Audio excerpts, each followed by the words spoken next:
Back to the next episode of Waifu Wars. I am the main character of the next eroge that Marin is reading, do or watching. Ha!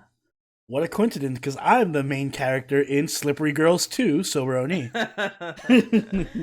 Welcome back to the next episode of Waifu Wars, where we talk about all things anime, the good, the bad, the weeb, but not your waifu because she's trash. Woo. How you doing? I'm doing good. Well, no, I'm not. My team lost, so I'm sad. How are you doing, Drew? I'm tired. Last week was a lot. Like the whole launch of Waifu Wars was like a lot. It's one of those things as a content creator where the learning curve just like it was no longer a slope. It just goes straight up. That was me. I was just running. It's a 90-degree curve. Yes, it's just a 90-degree angle. It was rough, but I survived it. We're here. It's here. The podcast is here. So I am very happy, very pleased. And to all the things I forgot to edit in last episode, let's hope I edit it in this episode. Yes. If you guys are watching this podcast over on our G&AREVIEWS channel, please do follow us on Waifu Wars. It's our new channel, which will be moving this podcast over to relatively soon. So if you want to stay up to date with the podcast, make sure you're following us there. Yes, I'll leave the link below, since apparently if I type that in, oh boy. yeah, it's going to be kind of hard to find. Oh, yeah. You can't find it by, unless you narrow it down by channels. Yeah, and even then.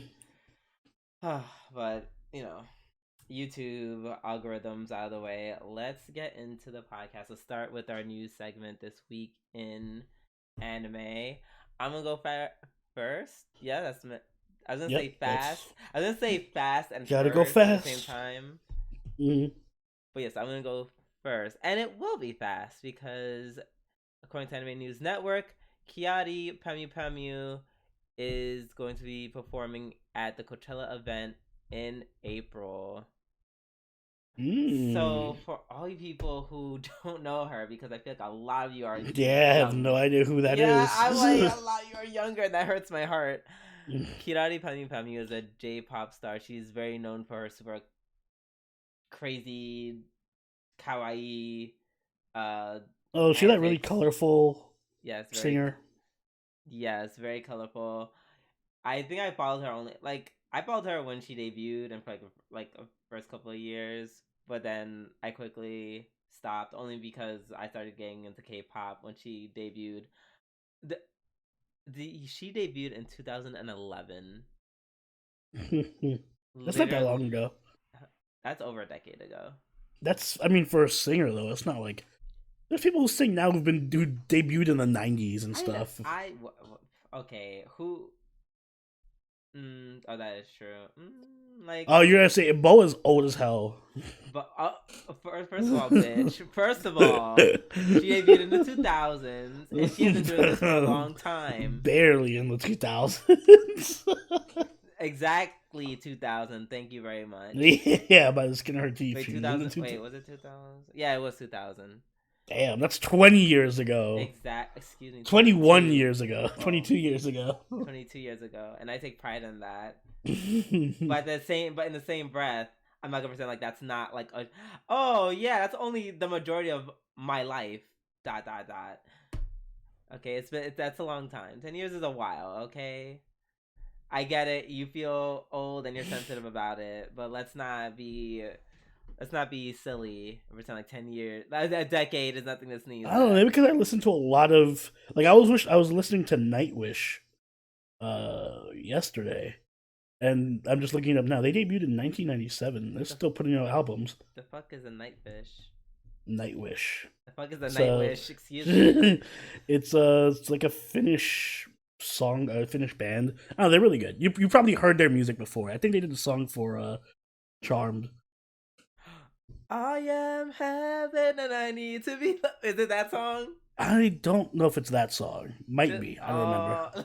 oh, But it's one. Yeah, I think they did a it's Charmed opening. it's one of the unofficial gay anthems Yeah. that exists. But yeah, she's gonna be Kirari Pami Pamu. She's going to be performing at Coachella on the 16th and the 23rd, which, you know, I feel like that super makes sense.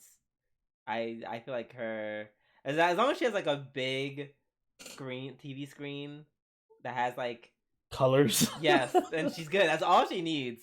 Truly, that's all she needs. Also, fun fact, you know she's younger than us? Thanks, Drew, for making me feel old. I looked her up because I'm like, oh, this bitch is old. She was born in 93. Never mind. Wow. Way to backfire. I'm just like, oh, I was like, damn. So Homegirl was like 18 when she debuted. That's awesome. That's awesome that she's been out for this long. Well, so, Drew's depressing news. Listen, I'm just saying, you could feel depressed about aging. I'm saying that's cool that she's been doing this for so long, and now she's performing at Coachella. That's awesome. So my hat's off to Kiari Pami. Props to her. Yes, I hope that everyone sees her, gives her lots of love, and don't give her COVID. Yeah. What you got for us, Oni? I got two pieces of pretty small news. Let's start off with the Actually, no, let's start off with this one first. So, Bonhams announces first online World of Anime auction. Wait, say that again? Bonham announces first online World of Anime auction. They're doing an auction that will include over 150 pieces of memorabilia related to anime, specifically from a lot of older stuff like Astro Boy, Sailor Moon, Pokemon, Kiki's Delivery Service. And they have stuff like cells or animation panels and stuff from like, you know, done by the creators or whatever, the original artwork. What caught my attention though was like the article has like a picture of a cell of Kiki from Kiki's Delivery Service, and it just says it's estimated at $15,000 to $25,000. And I'm looking at it. What? Would you pay? I mean, I can just screenshot that. Yeah. Just blow it up. You just blow it up. Like, I'm like, is this an NFT? Like, is this what the NFT? Why are they so expensive? Like, all right, I get it's cool to own like for example, they say there's a scene from My Neighbor Totoro that's signed by one of the artists that could sell for $15,000. Yeah, I don't like. Maybe I'm out of like I'm not part of the loop or something. I just feel like that's way too expensive for art of like just a cell from an anime, you know? Like I know there's people who collect this stuff, like they'll collect anime cells and prototypes and stuff because it's cool. I just don't know if it's worth like 15K. A car. Yeah. Yeah, I guess it's like, oh my gosh. Wait, did the guy who drew it, is he like gone? I don't know. Did he pass away? I don't know. I have no idea. Well, even if he's still, he better have for that price. He better not be alive. If he passed away, that could be the reason why it's so expensive. Yeah. Even if he's alive, it's like, oh, this is the original drawing. Like, I'm assuming it's like, you know, this is a real life sketch of it. You know, there can't be another like it, etc., etc. So I guess it's the rarity. I guess. I don't know. Yeah, I wouldn't pay more than a couple hundred. And that's why I'm like, I see, like, I have a friend who does art, and I'm just like, man, I wish I could buy your art. I don't even know. I don't even know what the point of some of the drawings are. Like, sometimes I get it, sometimes I don't. Because I literally just, like, the art gene is gone for me. It's missing. It's just not there. And I'm looking at it, and I'm just like, there's so many art pictures. There's so much works of art. I look at it, I'm just like, but why are you so expensive? I'm looking at you and I don't get it. Also, I feel like if I was buying something, I don't know, like maybe because I'm not a Ghibli fan, but I definitely would not get like a My Neighbor Totoro or Kiki's Delivery Service thing. It would have to be something like Astro Boy. I understand because it's like, oh, the Astro Boy, that's like in the 40s or 50s or some shit. You know, like it's super old, so I can understand that being super expensive because that guy's definitely dead. so you know, I can see that. He says a Glee. Well, I'm paying for it. Yes. But yeah, not for some recent anime. Like, I'm not paying $5,000 for a picture of Goku. Get the fuck out of here. I can download that shit. Yeah, I mean, I feel like the way you're saying it is very crass, but I also agree with you. Sorry, I'm a crass person. I apologize. Actually, no, I don't, because I'm crass. Okay. Oh, yeah, you heard him. Speaking of crass, my next piece of news is that Rent-A-Girlfriend's anime season 2 is premiering in July. Oh fuck, I forgot about that. Yeah, who's hyped for more mommy and shitty main character? I forgot his name. Kazuya? Sure, that one. That girl. All I want is more Chizuru. I just want more Chizuru. I don't care about anyone else. Sorry. I know. It's just like now that I read that infamous manga chapter. I'm just like, well, I already know where this is going. Yeah. What a train wreck. What a train wreck indeed. But we'll be probably covering it on the podcast, so stay tuned for that. Probably. He says that all the glee in his heart. Yes. Well, now that we are done with the news, it is time for our weekly reviews. And we're just gonna go ahead and finally do the last episode of... Jesus Christ, thank you. Yes, the last episode of Platinum End. I hated this. Because they waited till now to make a good episode. I'm tying it before episode of the week. Yeah, I know. That's why I hate this. I'm tying for episode of the week. I'm actually tying for episode of the week. I don't want to do that, though, because like, I'm trying to find a reason to not do that, but I kind of see where you're coming from. Because it literally ended just the way I wanted it. Mukaido died, and he died killing Metropolitan. I didn't think Metropolitan Man would die. I didn't think Kamen Rider would be killed. But he was. Yeah, I wasn't expecting that either. Well, I was expecting him to die, but not in such a glorious way. Not in the... I thought he was just gonna get hit with the white arrow or something and be like, did you say a glorious way? Yeah. If anyone deserved that death, it was him. Absolutely. I just thought he was gonna die at the end of the anime in general, not at the end of this arc. Oh yeah, that too. I didn't know he was gonna die at the end of this arc. But I'll take it. That's a victory. As far as I'm concerned, this anime is done. I don't give a shit about the rest of the episode. Exactly. I'm just like, I don't know who manipulated him or who convinced him or who has all of his arrows and wings and lions and tigers and bears. Oh my, I don't care. Nope, do not care. Mukaido's dead. I don't care anymore. No reason to watch this. Mukaido's dead. Mukaido went out like a champion. He was a G. Yeah. Like they gave him the whole like. They did that art, that stylistic thing. Yes. Yo. Yes. Thank you for reminding me. Where they just drew him like a sketch. Yep. Oh, that was amazing.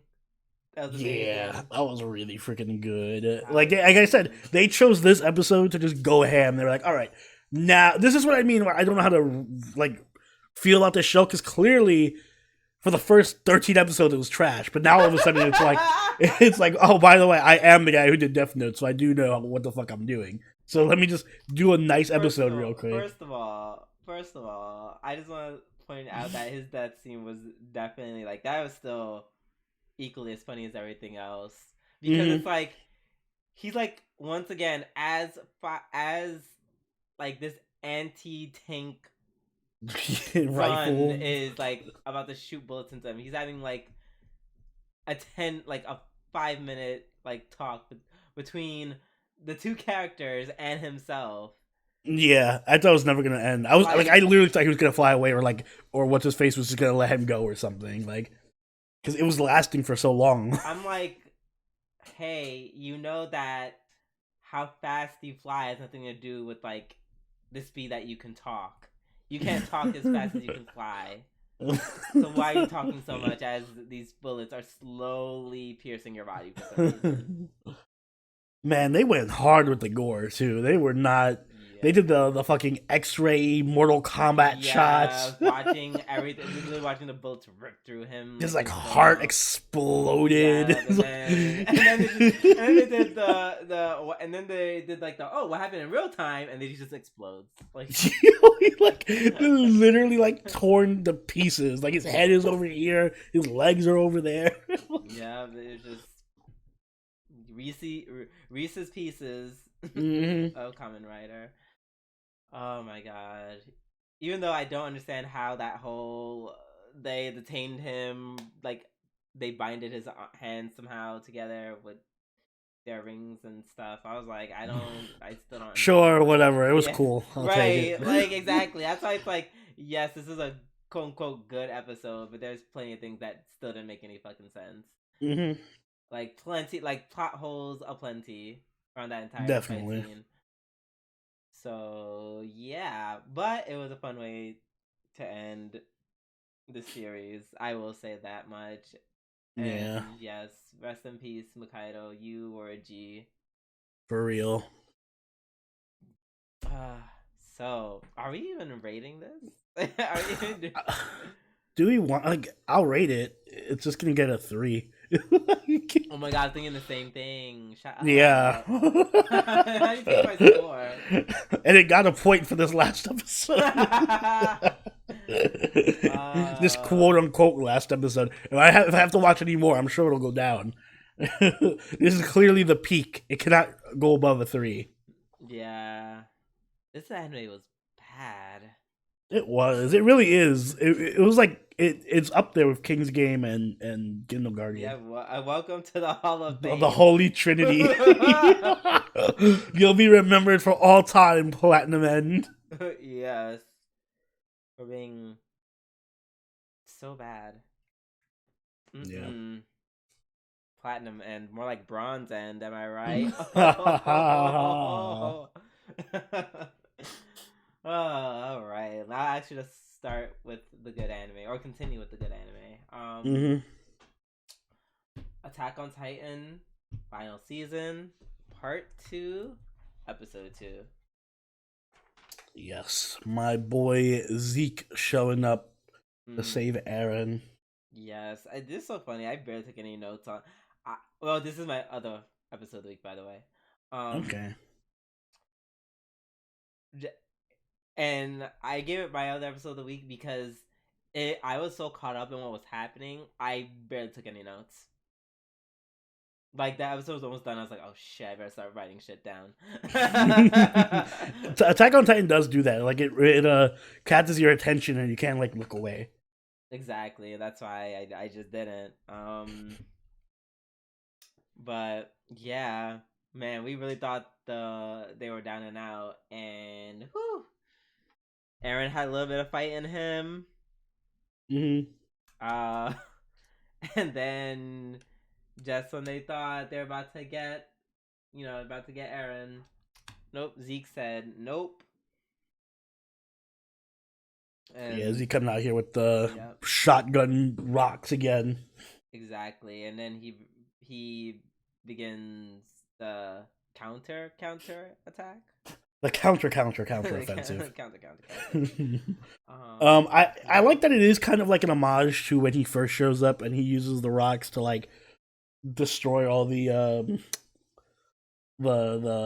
scouts or whatever, and they're all like, remember when he had a fight? I think it was like way back in season 2 or 3 where he shows up and they're all stuck in the city with Erwin and he just starts blasting them all. I like that. I like seeing him fight because he just blows the fuck out of everybody. He just throws debris at everybody. Yeah, he has the best fighting style, hands down. It is, and I guess it makes sense because it's the most effective for someone like him who's so tall. Yeah, but he can't do anything he can't do anything in actual hand-to-hand combat. So it's like I kind of like that there's a balance between, they're not like, yeah, they're all giant big monsters, but they all have very distinct roles, like Zeke being the long range artillery guy, just like Peak is, and Eren and Reiner are like in your face, brawling, hand to hand combat. Yeah, including the tiny Titan. No, yeah, the Jaw Titan just jumping around and shit. That's one. I call him Tiny Titan. But yeah. Oh, Miss Yelena getting her whole life this episode. Oh yeah, Yelena's fucking wild. What a character! She's like just standing, like literally, he comes and starts killing everyone, and like you see all the blimps start going down and just on fire, just landing, and you just see her with her arms stretched out. It was someone said it was giving light Yamagami. Yeah. It was very light vibes. I was thinking like the dude from Hellsing. Which one? The guy who loves war.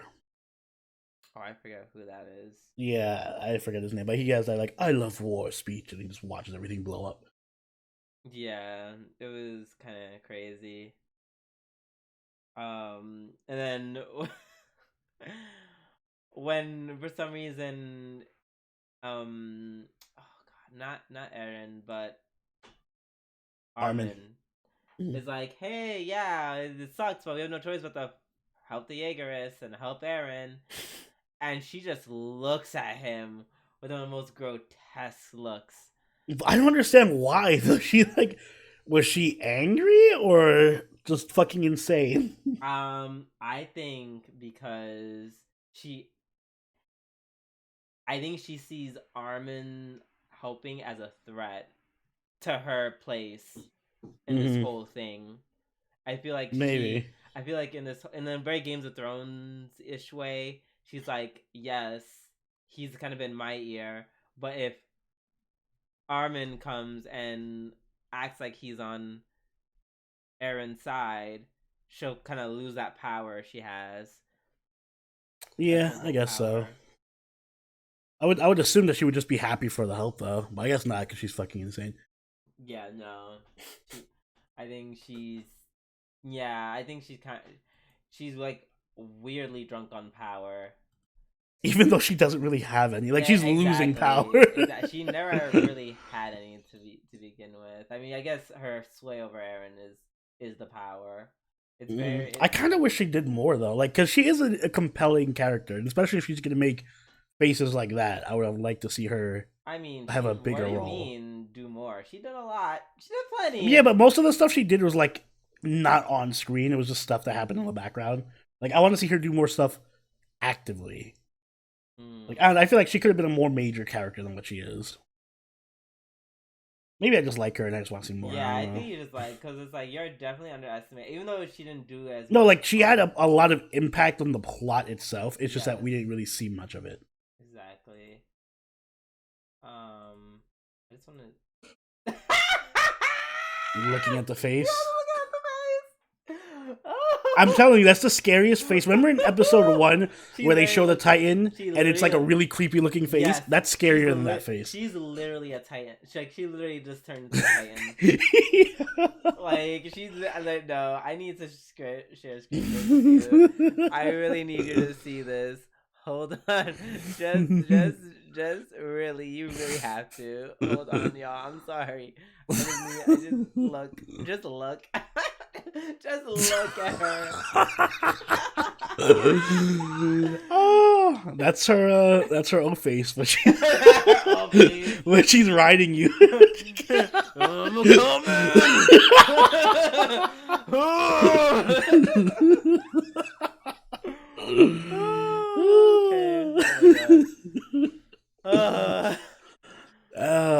She kind of looks like Armin too. She does. She does. Maybe that's why she just hates him. She's like, why does this bitch look like me? That's why she's upset. She's making the face. Like, how dare you look like me? She's like, no, my spot as the boyish blonde hair person is in danger.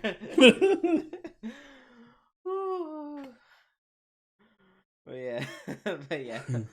crazy faces aside, this episode was great. It had great tension, super action packed. Like shit was happening left and right.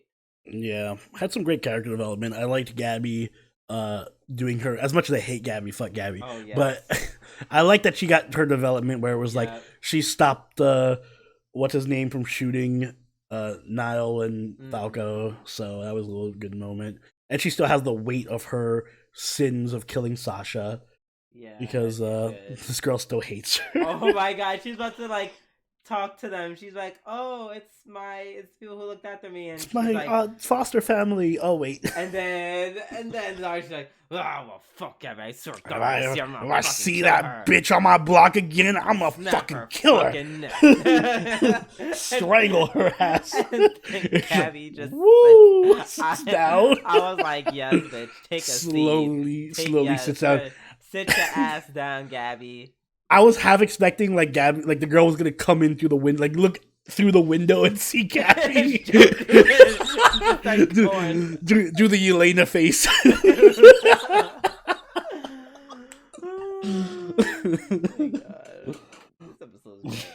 Yeah, this is peak Attack on Titan. You got the action, character development, and the memes all in one episode. Yes, God bless this show. Can't wait for this episode. Exactly. Alright, moving on to Demon Slayer Season 2, Episode 7. Yes. What do I want to talk about with this episode? It was a crazy episode, too. I want to guess my episode of the week. I will split episode of the week between this and something else. Okay, so Nezuko kind of goes cray-cray. Yeah, Nezuko's a little bit bloodthirsty. She proceeds to beat the ever-loving shit out of Daki. And then, as she's beating down on her, unfortunately, she, like, sees a human bleeding. She goes crazy. Tanjiro, thankfully, stops her just in time. And literally, for the entire episode, this is what annoyed me, all of the people there just stood there.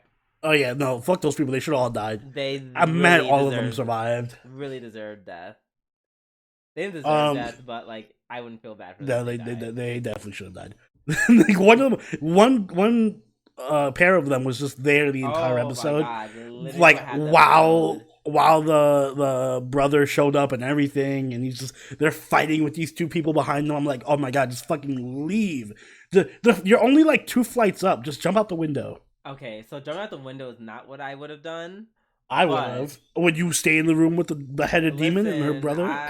Listen, the way I would have been inching my way downtown, walking fast, and I'm homebound. But yeah, no, I would not just sit there though. I would try to escape in some fashion. Like maybe if I could like land on like what was it, like the awning. Yeah, you could just like roll off the awning. Yeah, land on the awning and then roll off from there. Then yeah, I would do that. Anything but staying in that room. Literally anything but just standing there. Like a homegirl was hiding in like the dude's like she's like kind of hiding in his arms. I'm like, what is he gonna do for you, ma'am? Like, yeah, if this dude kills the Hashira, like y'all both dead. Like, why you like don't hide with him. Like run. Run, bitch, run. So I want to just go down the limb and say this is a really horny season of Demon Slayer. In more ways than one. Well, first off, Daki exists, and Daki's always just flashing everything on screen. But also, there was a lot of unnecessary but very much appreciated Nezuko foot scenes in this episode.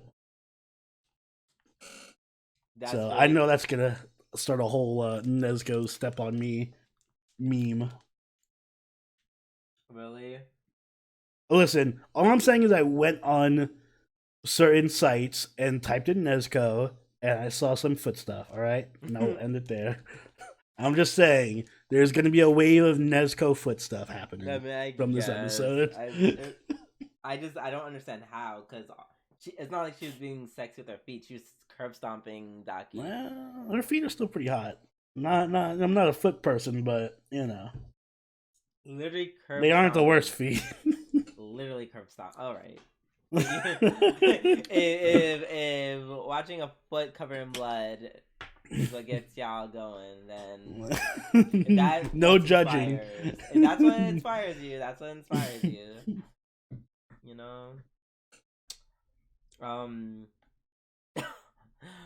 I love when Uzui finally appears to stop Nezuko, and like they have a whole conversation, and Daki's like, "Hello," and he's like, "Shut up, like you're dead." And she's like, "What?" And then it just falls off into What? her hand. I felt bad for Daki. Like they really were bullying her. Oh, Like don't you? No, no, stop he it. was bullying her. He was I calling mean, her weak and shit. he was kind of dragging her, and I lived for that because she's kind of like a bloodthirsty murderer. Yeah, but she cute. So I don't feel any pity for her. She deserves it because she like also did the same thing. Like literally her the irony of her Metropolitan Men both getting their asses beat in the same week. Because they were both cut from the same cloth of ugly, horrible, ugly, worthless, ugly people die, ugly. Like, so yeah, I don't feel bad for her. I did enjoy her after she got her head decapitated. Her and Uzui going back and forth. That was hilarious. That was really good. That was some peak Demon Slayer nonsense. It There was a really lot of was. good comedy moments, like when Inosuke and Zenitsu showed up and everything. Yeah. Oh my god, yeah, it was really good. But then twist. There was a twist. We learned that she is not per se. She's not exactly the upper six demon. At least not just her. There's Yeah. her and her brother, whose name I forgot. Creepy dude. I'm just gonna call him creepy, Yeah, skinny guy. he definitely said his name. Yeah, It was like Jotaru or something. yeah, something with the G. G. He was creepy. Like Yeah. I will say, like I said before, I think I said this before. The Demon Slayer demons aren't really scary. A lot of them are actually really hot, but I feel like this is the first one. What the spider family from the first season? I mean, I guess, yeah. Yeah. Female Muzen. I mean, okay. The girl with the ball that had like the 6 arms prior to her having like 6 arms was hot. Anyway, that I distract. They know you can attack on them like that. There's a lot of hot demons, but no, this is the first one that I actually feel was like genuinely creepy. Like he had some Bloodborne vibes with him just like scratching his skin. I was saying, I feel like there were some creepy ass demons as well. Maybe I'm forgetting one or two, but usually they just look like regular people with like red eyes and pale skin. The Demon Slayer design, like the demon designs, have never been really great. I don't think they're like creepy like that. It's usually not the. It's usually like the thing that they summon, or like something that's like a part of their niche that's really creepy. Like for example, the Demon Train. Yeah, the guy in the Demon Train. But like the Demon Train guy was fine. Like he just looked like a regular person. But then once he transformed into like the fucking train itself or whatever, then yeah. Exactly. But this dude was just off the jump fucking creepy. I mean, it's the same person, so he started out pretty. You know, and now there's two of them. Yeah, but I also like that. Like I like that it's not just a straightforward I'm a demon and you have to fight me because I have these powers, but they actually like took it to the next level. It was like, what if it was two demons in one and you have to kill them in a very specific way? So that's very interesting. Behead them both. I hope it's like a situation where you have to like behead them both at the same time or something. I almost hope not. Maybe not at the same time. Maybe like close enough. I feel like that'd be really hard to do at the same time. Yeah, it'd be super difficult. Yeah. Well, we'll see you next episode. We oh my god, will. I feel like them fighting together is gonna be like, That's gonna be really cool. The animation's Yeah. gonna be really sweet next episode. yeah. I'm just like, I just don't want another Hashira to die, honestly. Oh, I'm 100% prepared for this guy to die. I don't want him to die because I like him, but I feel like all the Hashira are gonna die in their arcs. Right. I'm like, I don't want that to happen. All the Hashiras I gonna really die. seriously feel like that's gonna. Every Hashira that shows up is just gonna die. I really hope that's not the case. Alright, let's move on to Sono Bisque Doru, episode 2. Was this your other episode of the week? Yeah. You know me so well. I figured. What? There was plenty of plot and character development. Yeah, have very heavy on the plot this episode. Extremely heavy on the plot. So much plot. Marin is still best girl. Poor Gojo almost couldn't handle all that plot. I don't know how I feel about Gojo. Because I don't hate him as much as I hate your average, like, protagonist. But he is also still annoying the way he... Like, half this episode was just him being embarrassed to take her measurements. I feel like at a certain point, you just gotta man up. Socially awkward. Yeah, but it doesn't have to be half the episode. like it could have been a one-off thing. I don't know. I'll forgive it because she was teasing him and it was cute. Exactly. Like, it was definitely a good back and forth between the two of them. Mm-hmm. I mean, yes, I like their chemistry, so I forget. I somewhat agree with the whole, like, oh my god, like, I think maybe at the first 2 or 3 times, maybe they could switch to something else. Yeah, but it was like every part. Like she was like, all right, first this is me in the bikini, and then he freaks out. All right, now I need you to measure my leg, freak out. All right, but now you need to measure my butt, oh, freak out. Now you need to measure my boobs, freak out. Like, like every individual part of her body just had a different reaction to. Or the same one. in his case. Which was to freak out. Yeah. But I will say it was almost worth it because, then the moment where she gets really flustered is like... Oh yeah, that was super adorable. That was super cute, and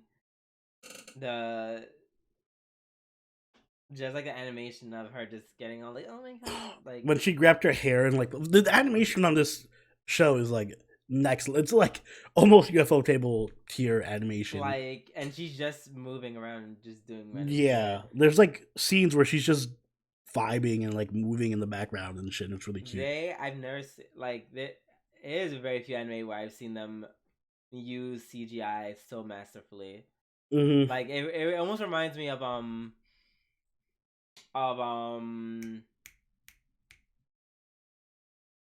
Ilia. Prisma Ilia. Like the animation with Ruby and Sapphire. Yeah, I know what you mean. Like, do you remember that scene where she's just like, oh my god, you gotta measure me, and like her titties just like jumped with like as if they were like animated characters themselves. Yeah, Silverlink does the same type of thing. I love that. That was so funny, and like the CG, like that was a good moment to use CGI. Yeah, they're good at blending CGI and there's TV. Unfortunately an anime that we're gonna talk about that could use some direction. Oh, I think I know what you're talking about. It's really hard to not know. But yeah, no, I really love Marin. Marin is kind of selling this whole, like, she is the show to me. Yeah. And first off, from the onset, just her being like, oh yeah, I play this game about the sex slaves. Are you not comfortable with sex slaves? Yeah. Yeah, just him being thrown into this whole... I really like in this anime and also in Sasaki to Miyano that it's both like these, like this one character who doesn't know much about anime, and then like there's this other character who plays the opposite, who's like a super weeb and is like kind of just drags him into the world of like anime and shit.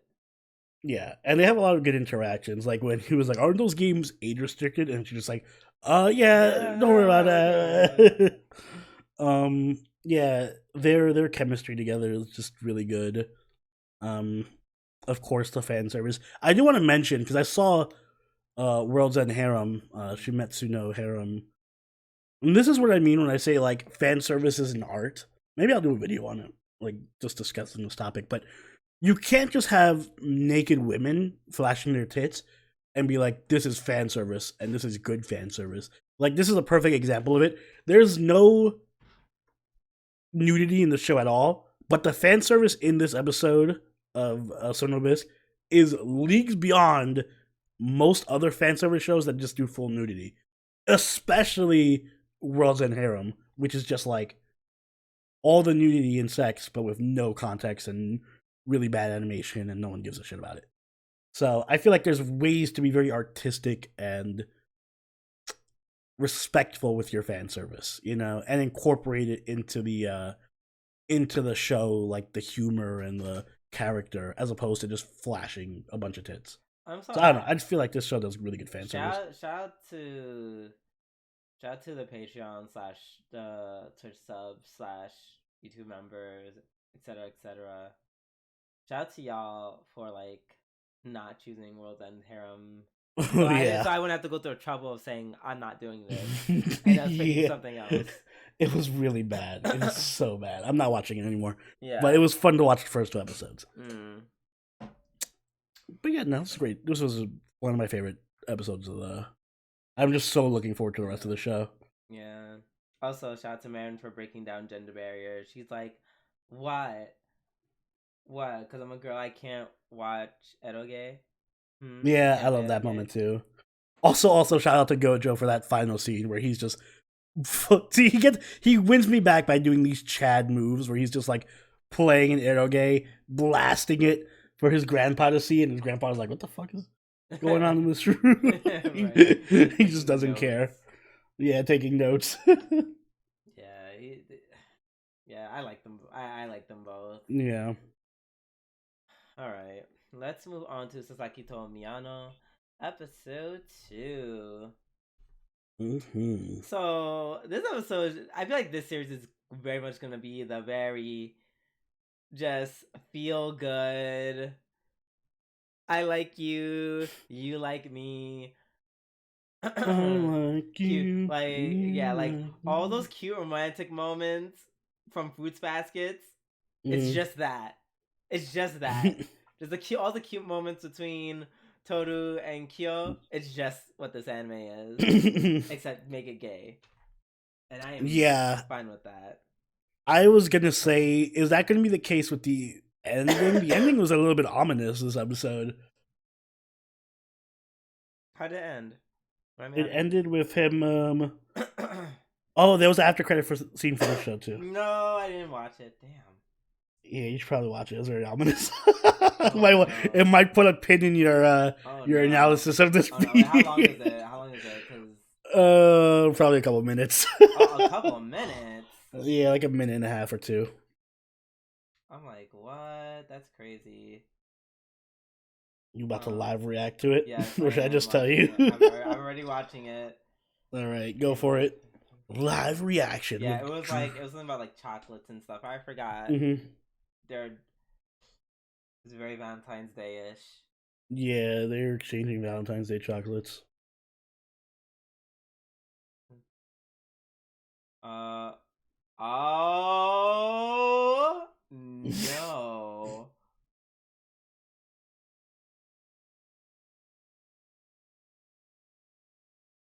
Wow. Okay. That was a lot. I didn't like the whole train. Exactly. I didn't like the train. Wait, why is he like this? Why is he so upset? Am I missing something? No, that's what I was gonna talk to you about. Like, oh my gosh. Oh, he got the chocolate from Miyano. Is that what happened? I think I was getting Yandere vibes from it. I was just like, oh, is he like upset that this guy got chocolates, and now he's like, I'm fucking gonna beat the shit out of whoever gave him chocolates. I'm just like, but did he get? I'm just like, who gave the chocolate? Did anyone give him a chocolate? Did Miyano? I don't think so. Well, Sasaki? Yeah, Sasaki. I don't think so. Oh my gosh. Drum. Yes, Drums. I'm here. Yes, I'm here. I'm here with conflict. Your cute, cuddly Shonen might turn into a bloody Shonen. I don't know. Not who the hell went first. Uh-oh.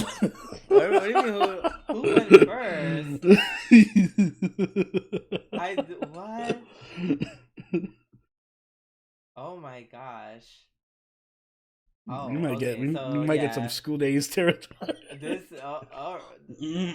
it's giving oh shit, what's the name of that anime? Oh my god, I feel so embarrassed. I don't remember it. It's another BL when they were in the band. Oh my god, remember I kept talking about how much I loved it. Yeah. It starts to do I know the song. I know the song of the anime. That's what I like. I know what you're talking about. Just forget the name of it. I know. Oh, I'm gonna be upset. Oh, I'm upset. I'm about to type in BL anime band. Yeah, Was it Given? Given, yes, Given. Yeah. Thank you.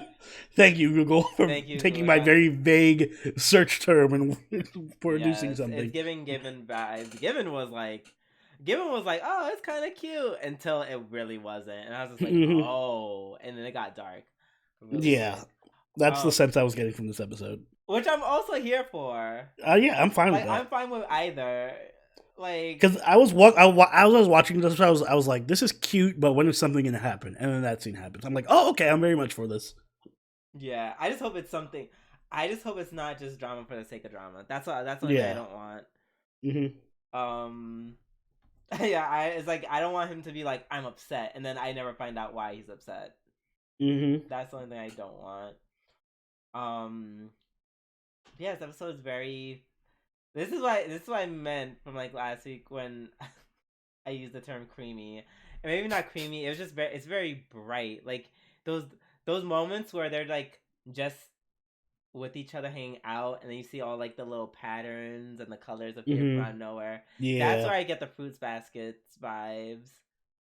Like where he's like, oh my god, you can actually like see like the sparks fly between them, sort of thing. Which is really cute, and it's like, oh, they both had in this episode, I like that they both had moments where there's like they're both making each other blush, or like, oh my god, he's cute, or oh my god, what is he saying? What is Senpai saying? Senpai, yeah.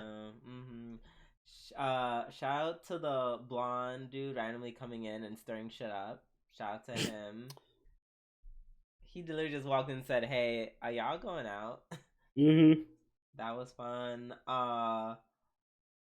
The glasses dude, I can't get a read on him. Is he potential love rival? I feel like no. I want to say no because he mentioned his girlfriend. I would say no. But like, he would not be the first one to be like, I'm doing something with my girlfriend, and then turn around and be like, I love you. He would not be the first one. Actually, my girlfriend, I meant you.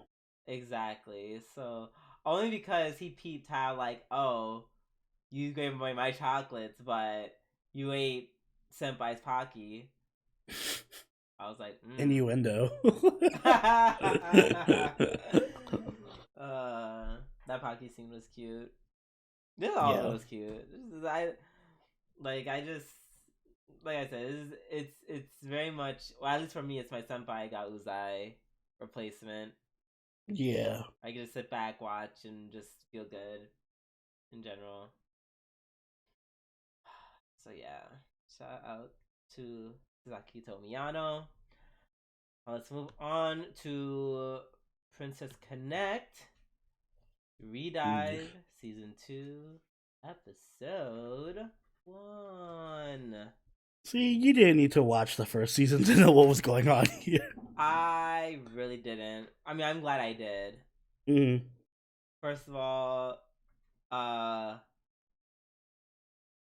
oh shit, I forgot her name. I was saying, I stand for her, but and then Chiaru? The cat girl? Pecorin. Wait, Pecorin. No, I am. Oh God. Am I Carol? Like, listen, like I love all of them. So exactly, like Pecorine is Precious Baby, and I will protect her with my life. I am a Carol stan at the end of the day, because Carol is just the rest of humanity. She's a representation of everyone else. I relate to Carol. Exactly, I'm like... everyone relates. Carol is the character that everyone relates to. I'm a Carol stan. Literally everything she freaks out or complains about is that I'm like, it's me, it me. Yeah. The bugs. Except for the bugs, but wow. Yeah, no, she's more like you than me. Like, yeah, she's very much like me. She hates bugs. Picky eater, complains about shit. Doesn't like vegetables. Basically you. And yeah, this, I would say, I don't know, is it? I feel like they got like almost like a animation upgrade. If in my mind, like especially the beginning, the opening sequence was like, what the fuck? Why is this so beautiful? That was really pretty. There was the scene at the end too where they're flying in the ship and Pecorine uses the sword and was like fucking like showed into your animation basically, for some reason. Excalibur. I was like, whoa, UFO table, is that you? Basically. I'm glad it kept up the comedy. Yes. Everyone was on point with their stupidity. Literally nothing changed. There's Carol freaking out about everything, complaining about everything. The poisoned meat.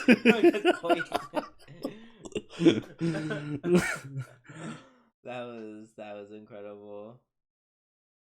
I feel the Konosuba vibes too. Yuki getting kidnapped. Yeah, constantly by the wolves.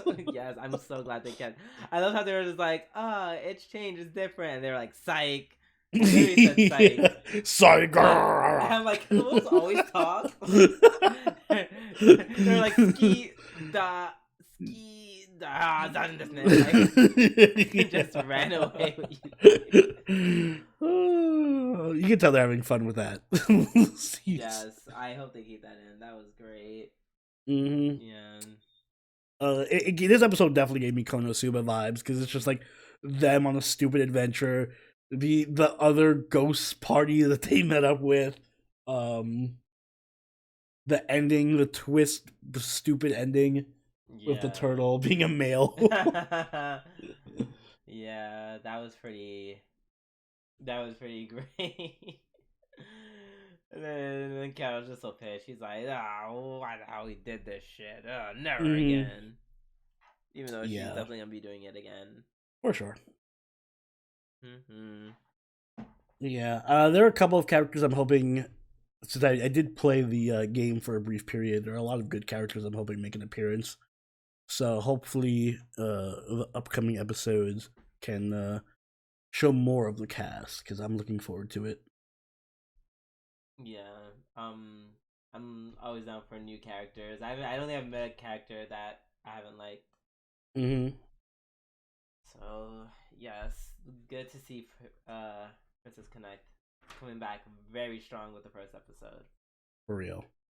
All right, let's move on to Tensai Ouji no Akaji Koka Saisei Jutsu. Say that one more time. What? Say that one more time. Tensai Ouji, episode 1. Yeah.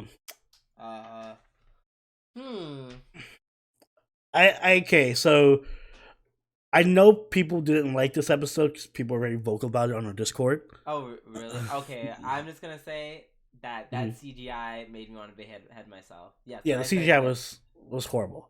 Disgusting. Yeah, I get that. Terrible. Really, I'm like, like this is the first thing I watched in the day. That's rough. No.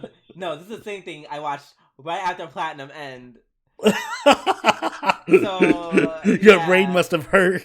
Yeah, exactly. I will say, alright, so I had two problems with this. The CG and also the pacing. It felt like we just, like, this wasn't episode 1, you know what I mean? It felt like this was like a mid-season episode that we just stumbled upon. Yeah, I'm like, were we not getting an introduction to these characters? What's was going on. Why did they just go through the whole war in one episode? And the thing at the end where it's like, oh, we gotta capture the gold mine, and like literally a scene later, we captured the gold mine. We got the gold mine. Yeah. Damn it. So I wasn't feeling the pacing, like it's really all over the place. That said, I kind of liked the episode. It was cute. I didn't hate it. Yeah, I did not hate it. I understand your problem with the pacing. I feel like, so my thing, I'm fine with episode 1's, like, regardless of how the pacing works, unless the pacing is like way too crazy. This pacing was very fast. I'm fine as long as they keep it up, because it feels like the running gag is, oh man, I'm trying not to do something, and then shit just happens. Yeah.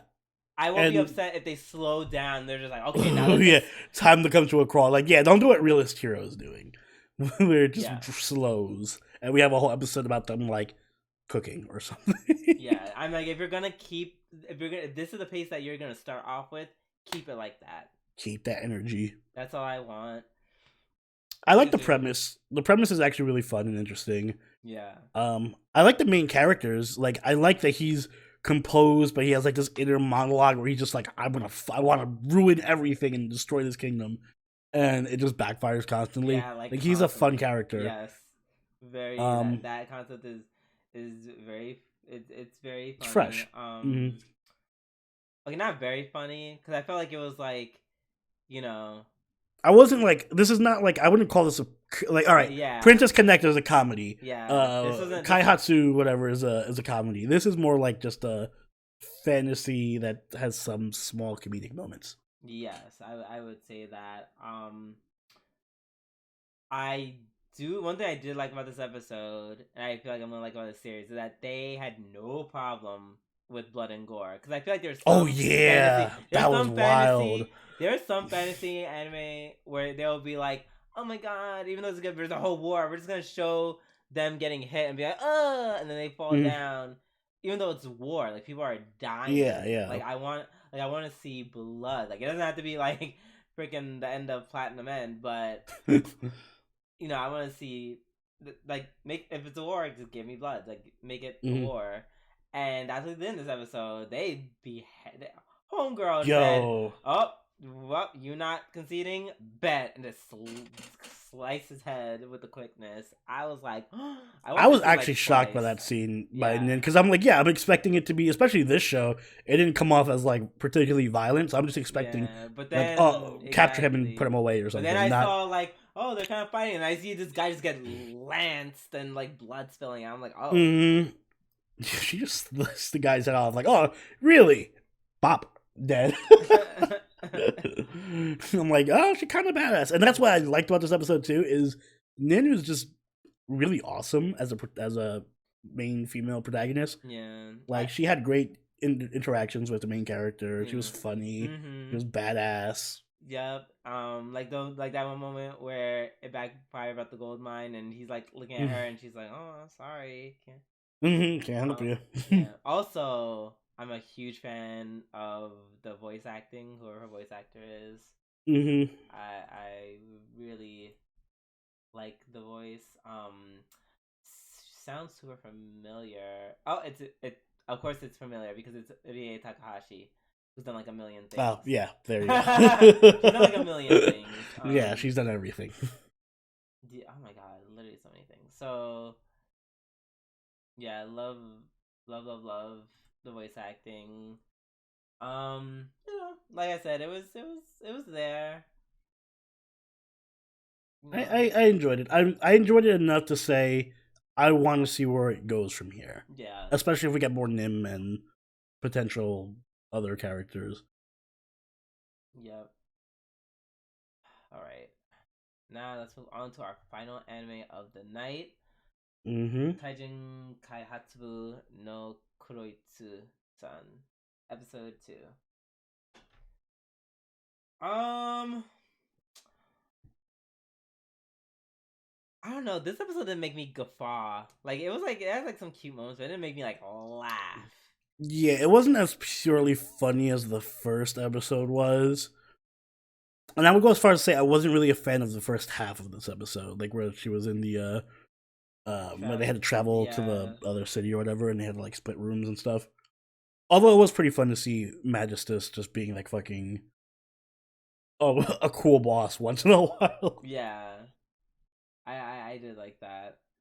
But yeah, But the like, second half I enjoyed.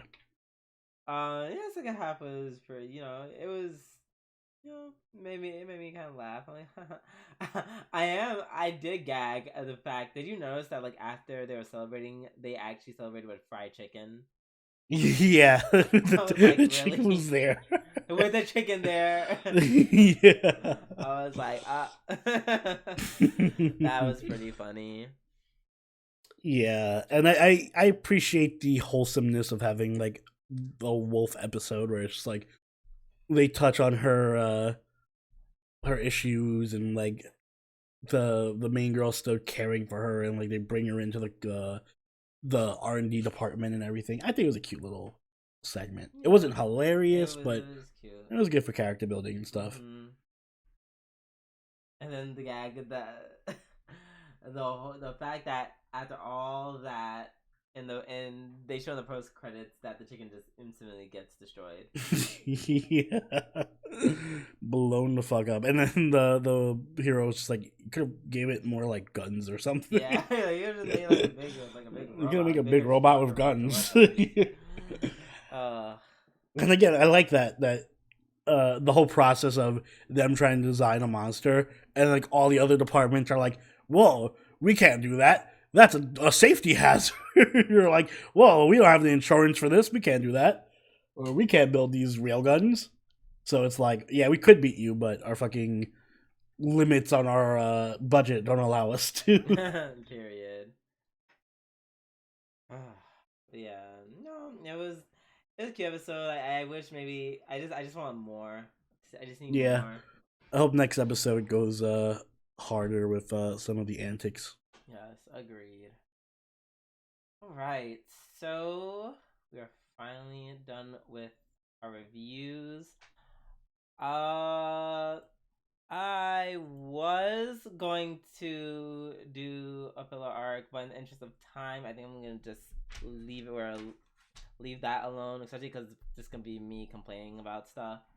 And I will let Oni commence the Waifu Wars.